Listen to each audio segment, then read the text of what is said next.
ರಾಜ್ಯದಲ್ಲಿ ದಿನ ಕಳೆದಂತೆ ಮೈ ಕೊರೆಯುವ ಚಳಿ ಹೆಚ್ಚಾಗ್ತಾ ಇದೆ.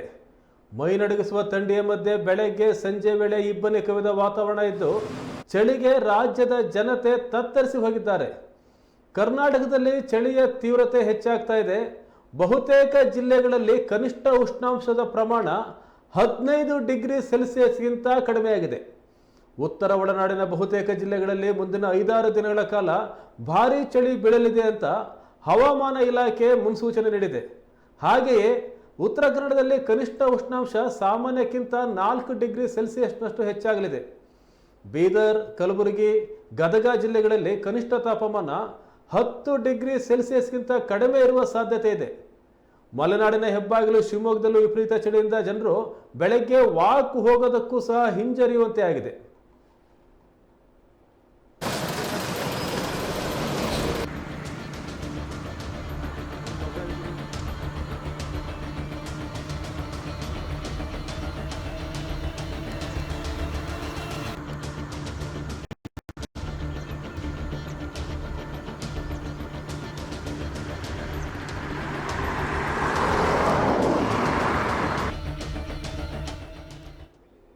ಉತ್ತರ ಒಳನಾಡಿನ ಒಂದೆರಡು ಕಡೆಗಳಲ್ಲಿ ದಟ್ಟ ಮಂಜು ಕೈಯುವ ಸಾಧ್ಯತೆ ಇದೆ.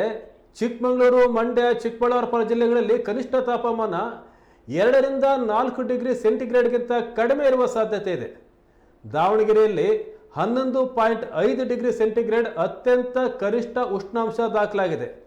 ಬೆಳಗ್ಗೆ ಮತ್ತು ಸಂಜೆ ವೇಳೆ ಚಳಿಯ ಜೊತೆಗೆ ಇಬ್ಬನಿಯೂ ಹೆಚ್ಚಾಗಿರೋದು ಜನರಿಗೆ ಹೆಚ್ಚಿನ ತೊಂದರೆ ನೀಡ್ತಾ ಇದೆ. ಜನರು ಹೊರಗೆ ಹೋಗೋಕ್ಕೆ ಹಿಂಜರಿತಾ ಇದ್ದಾರೆ.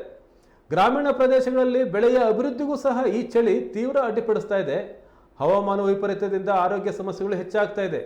ಉಸಿರಾಟದ ಸಮಸ್ಯೆ, ನೆಗಡಿ, ಜ್ವರ ಮತ್ತು ಕೆಮ್ಮು ಜನರಲ್ಲಿ ಸಾಮಾನ್ಯವಾಗಿ ಕಾಣ್ತಾ ಇದೆ.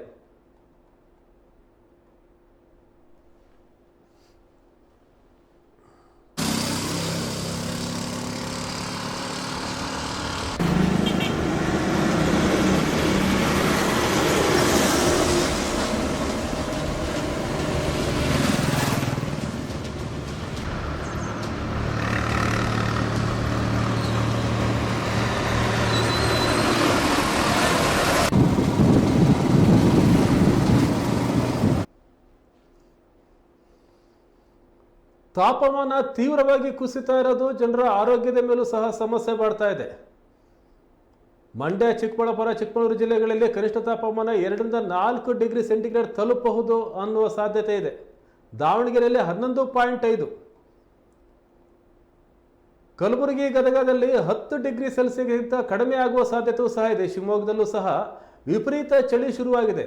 ಈ ಮಂಜು ಕವಿದ ವಾತಾವರಣ ಹೇಗಿದೆ ಅಂದರೆ, ಸಾಮಾನ್ಯವಾಗಿ ಪ್ರತಿದಿನ ಬೆಳಗ್ಗೆ ಎಲ್ಲರೂ ವಾಕ್ ಹೋಗ್ತಾ ಇದ್ರು. ಆದರೆ ಈಗ ಬೆಳಗ್ಗೆ ವಾಕಿಂಗ್ ಹೋಗೋದಕ್ಕೂ ಸಹ ಜನರು ಯೋಚನೆ ಮಾಡ್ತಕ್ಕಂಥ ಪರಿಸ್ಥಿತಿ ಇದೆ.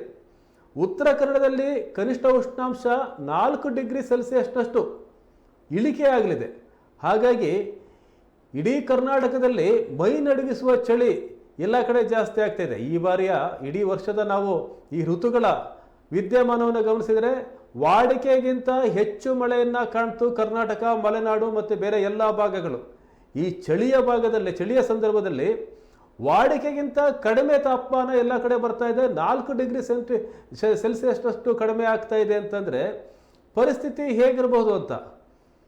ಇನ್ನು ಮುಂದಿನ ದಿನಗಳಲ್ಲಿ ಬೇಸಿಗೆ ಯಾವ ಮಟ್ಟಿಗೆ ಭೀಕರವಾಗಿರಬಹುದು ಅಂತ ಯೋಚನೆಯೂ ಸಹ ಶುರುವಾಗಿದೆ. ಆದರೆ ಈ ವಿಪರೀತ ಚಳಿ ಇದುವರೆಗೂ ಜನ ಅನುಭವಿಸ್ತಾ ಇರತಕ್ಕಂಥ 4 ಡಿಗ್ರಿವರೆಗೆ, ಕೆಲವು ಕಡೆ 2ರಿಂದ 4, ಮಂಡ್ಯ, ಚಿಕ್ಕಬಳ್ಳಾಪುರ, ಚಿಕ್ಕಮಗಳೂರು ಜಿಲ್ಲೆಗಳಲ್ಲಿ ಕನಿಷ್ಠ ತಾಪಮಾನ 2ಕ್ಕೆ ಬರುತ್ತೆ, 2ರಿಂದ 4ರಷ್ಟು ಇಳಿಯುತ್ತೆ ಅಂತಂದರೆ ಜನ ಇದನ್ನು ಎದುರಿಸೋಕೆ ಸೂಕ್ತ ತಯಾರಿಯನ್ನು ಮಾಡಿಕೊಳ್ಳೇಬೇಕಾದಂಥ ಅನಿವಾರ್ಯ ಪರಿಸ್ಥಿತಿ ಇದೆ. ಹಾಗಾಗಿ ಚಳಿಯನ್ನು ಎದುರಿಸಲು ಸೂಕ್ತ ಸಿದ್ಧತೆಯನ್ನು ಮಾಡಿಕೊಳ್ಬೇಕಾಗಿದೆ. ಜೊತೆಗೆ ಆರೋಗ್ಯ ರಕ್ಷಣೆಗೂ ಸಹ ಮುನ್ನೆಚ್ಚರಿಕೆ ಕ್ರಮಗಳನ್ನು ನಾಗರಿಕರು, ಕರ್ನಾಟಕದ ಜನತೆ ತೆಗೆದುಕೊಳ್ಬೇಕಾಗಿದೆ.